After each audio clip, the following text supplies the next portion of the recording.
good evening. Good evening. Good evening. So, I don't know whether it's because I haven't watched Doctor Who in about 3 weeks, which you won't have realised because I watched a load and then scheduled the videos to come out, but that's by the by. I don't know whether it's because I haven't watched it in 3 weeks or whether my mind had played tricks on me, but I really enjoyed The Idiot's Lantern, okay? And I'm getting this out of the way now because I'm about to, not slag it off, but I'm about to criticise it quite hard. But I have to say, I really enjoyed rewatching The Idiot's Lantern after however many years. We all had a good time. The kids were genuinely scared in a really Doctor Who-y way. So they enjoyed the experience of being scared and it resolved and it was okay. And that's the sort of scares that Doctor Who should be doing, okay? Because it's a family show. Never forget that. But I really enjoyed watching The Idiot's Lantern tonight. I had a really good time. Now, let's criticise it hard. The thing about The Idiot's Lantern is, and listen, Mark Gatiss is an exceptionally talented man and he could write and act and direct me out of flipping time.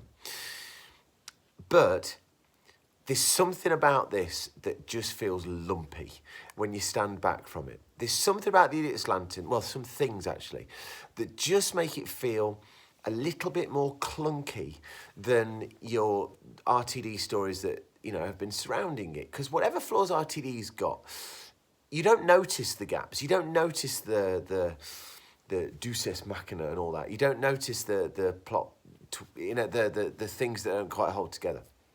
Because there's an elan about it, there's a finesse. And I don't think Gatiss has got that. So, there's stuff like the exceptionally didactic dialogue at one point when the kid's on the doorstep going, "You fought fascists and now you have become one because you are telling me what to do and you fought them so that you would not tell people like me what to do." And it's like, okay, Mark, we get it. There's something about the way this whole thing is constructed that makes it feel weirdly a bit sort of a third Doctor unit type story, and like the racing about on the moped, which is joyous, don't get me wrong, but there is something about it that just feels a little bit clanky in places. I don't think there was enough Billy Piper in it. Now, let's talk about Billy Piper. Now you've mentioned it. Isn't Billy Piper brilliant in this for the period that she's in this, okay? Because she gets to be proper, hardcore, Sarah Jane-esque companion. I will go off and investigate on my own. I've discovered the clue that's going to lead us to the actual baddie.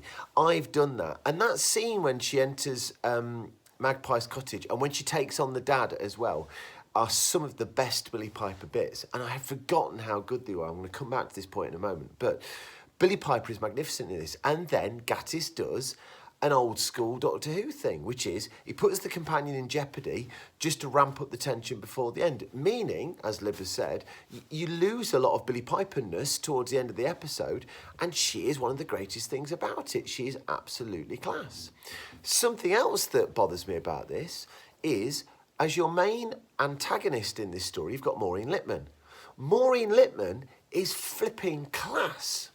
I want to see Maureen Lipman facing off against the Doctor properly, face to face, so you can actually see them interact properly. And because of the nature of this, she's on a TV screen all the way through. Now, she does her best to make this work. There is absolutely no doubt about it. But I want to see Maureen Lipman on screen interacting with Tennant. That's the payoff that I want towards the end. I want to go to bed, so I'm going to just hide. Do like the paparazzi when you're being papped out in the streets. Go for it, Lib. Off you go. Look at that. It is like a third Doctor story, or like an extra shuffling around in the background. Good work there, Libs. So feels a little bit of a letdown in this story when you've got such a cracking actress and she really does it well, but I just want a little bit more from her. There are some shining lights. I love the dad, son, mom interactions. I love all that kind of thing. I think it's a very Gatiss thing to set it at the coronation. That just seems a very, very Gatiss thing. And again, it just harkens back to old Doctor Who weirdly. And that kind of works for me. I think that's absolutely brilliant.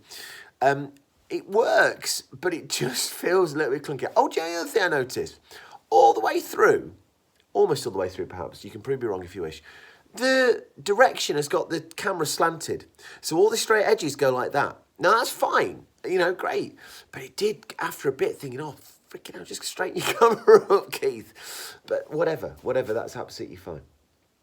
The thing that's really stayed with me from this episode, though, is the fact that sometimes when you've got a Doctor Who story you don't go back to on the regular, because it isn't one of the big stories or a sort of personal favourite, you end up missing bits of Doctor and companion characterisation that really are the sorts of things that flesh out the characters when you look at a whole era.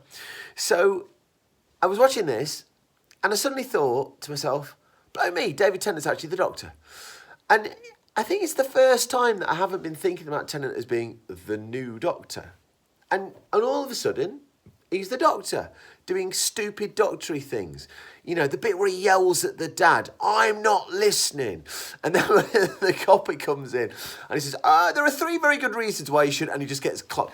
Those are brilliant doctory moments. And I absolutely love that kind of thing. That's exactly the sort of thing that makes the character of each Doctor absolutely sing and sit in your heart and become part of the fabric of this programme. I absolutely love that.